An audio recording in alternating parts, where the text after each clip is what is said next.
Welcome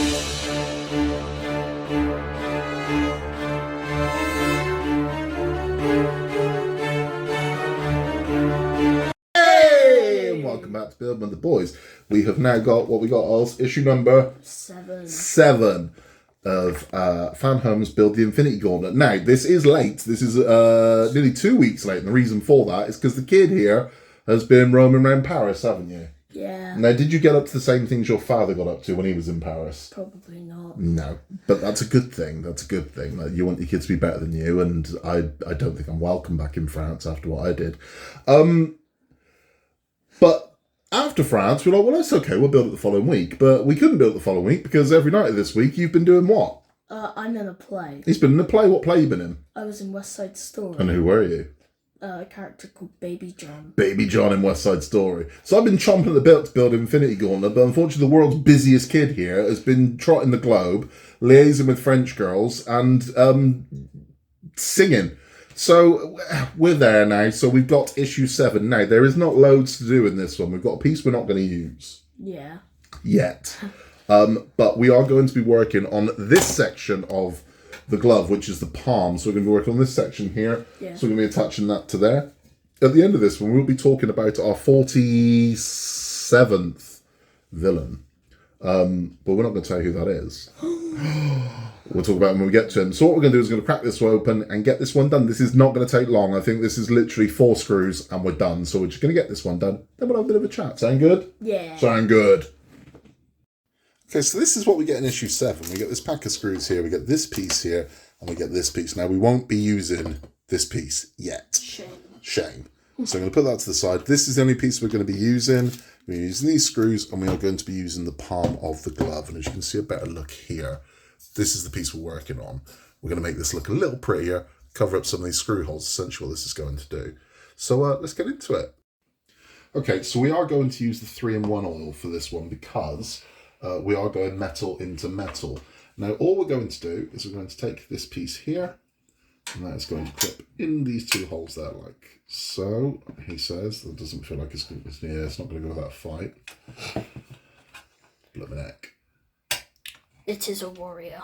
It is a warrior. Doesn't want to go home yet. There we go. There we go.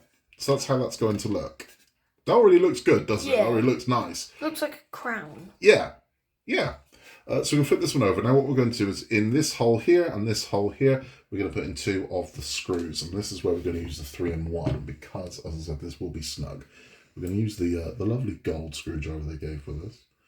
I'm going to try and put together as much as I can with the screwdriver because I just want to see if you can, because I've never done that. I've never actually used the free screwdriver to put the model together. So I'm curious how long they hold up. Yeah, I really don't like these ones. Let's get this one in. Boy, these are snug screws, man. But that's a good thing. Yeah. Because we don't want loose screws. That's one. And then one more.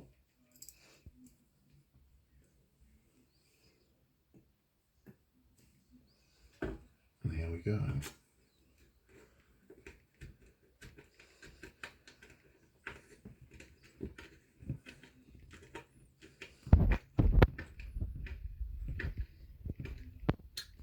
One. So let's just make sure there isn't a third, because I don't want to make an assumption that isn't correct. But I think we're done. We are done. That, believe it or not, is it. So that's both those screws in there. And we are done. It's just short and sweet. I mean, big enough to cover the boy's head. But it's done, and I think if we can get a close-up on it, it already looks nice, because we've lost those screw holes now. Yeah. So I think this is the good thing. They're very cleverly disguising the screw holes and the joins of this thing, so I think it's going to look amazing. It really is. I mean, I can see a join you can't see. So from here, there's a join that I can see that's quite visible, but you can see from a glance, you can't see it. But if I get close, you can see this join here. A join? But yeah, but even that's going to be disguised. You won't see, you see?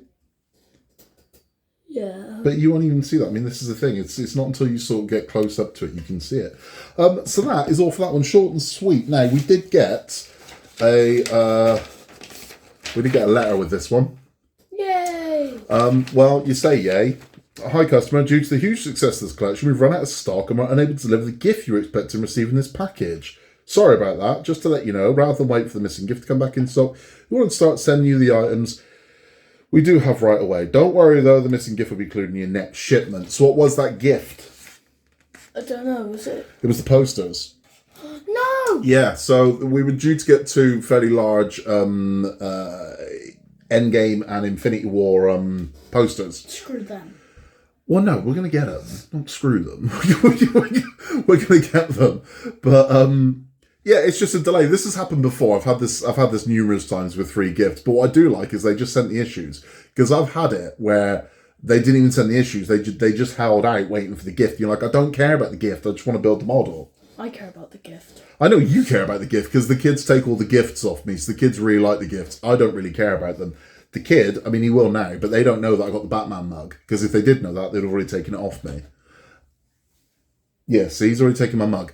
You see, immediately the eyes just latch onto the mug. I got you a lovely mug. What happened to... Yeah, there we go. So, even though I got him, this should have been a free gift, man. Look at this. Look at our Infinity Gauntlet mugs.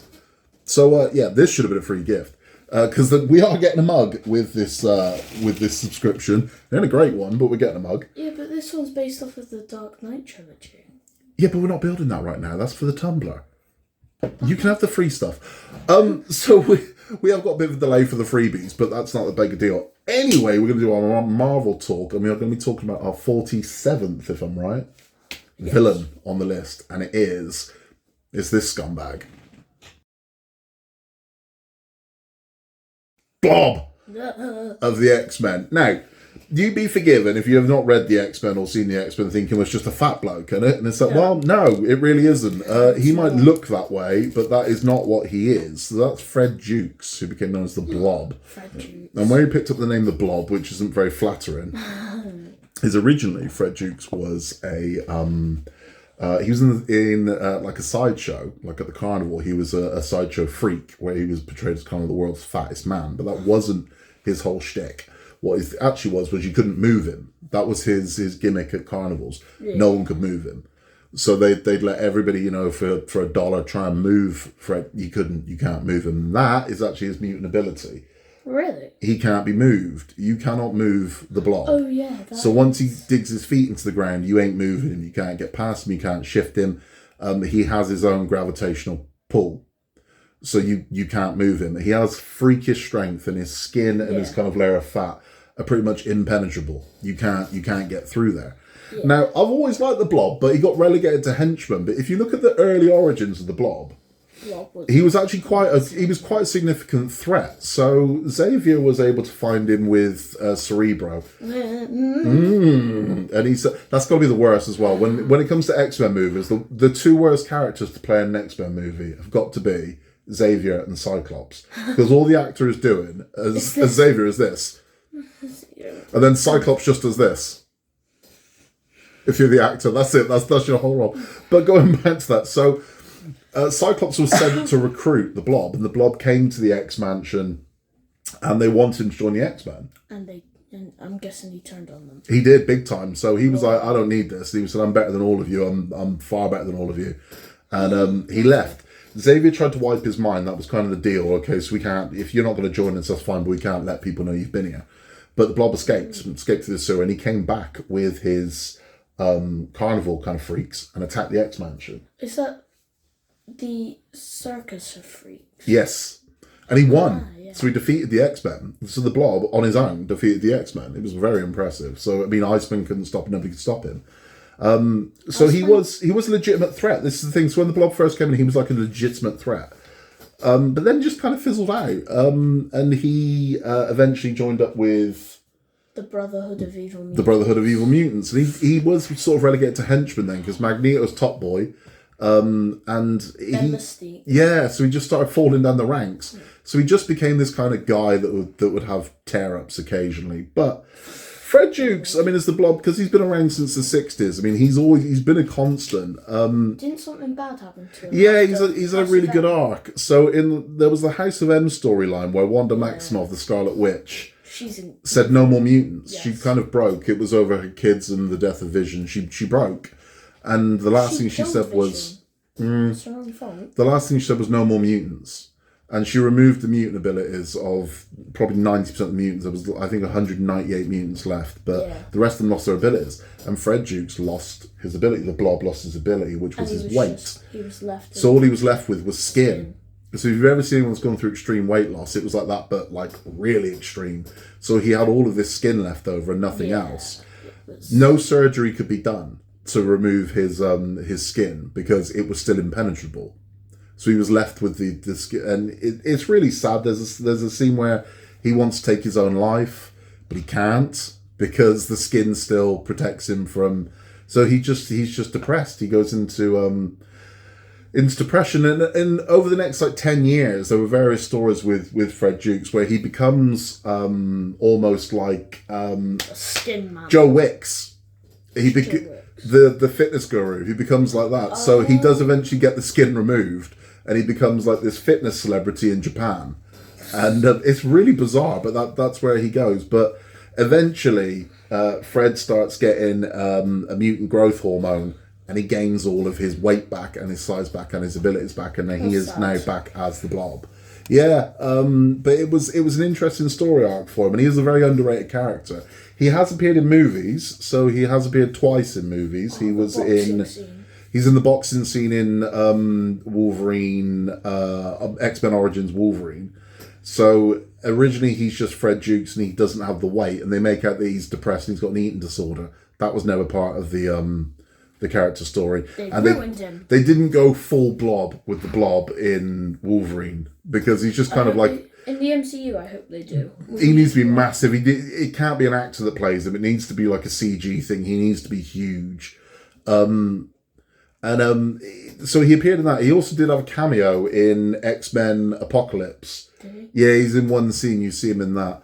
But I hope now Marvel have got the X-Men back. I hope we do see Blob because he is a massive part of their story, of their journey. And no offense, I don't want Hugh Jackman as Wolverine. I don't. That's a story for another day. He sucks. That's a story for another day. He's just too That's tall. a story for another day. He is too tall, but that is a story for another day. But that is all. So that is all for issue 7. That is all for this week's, this issue's Marvel Talk. We will be back very soon with issue 8 of Fanhome's Build the Infinity Gauntlet, where we'll be talking about our 47th hero as well. So tune in for that one. We'll be back very, very soon with more from me, more from the kid. Say goodbye, Oscar. Goodbye, Oscar. In a world where you can be anything at all, just be nice, and we will see you on the next one.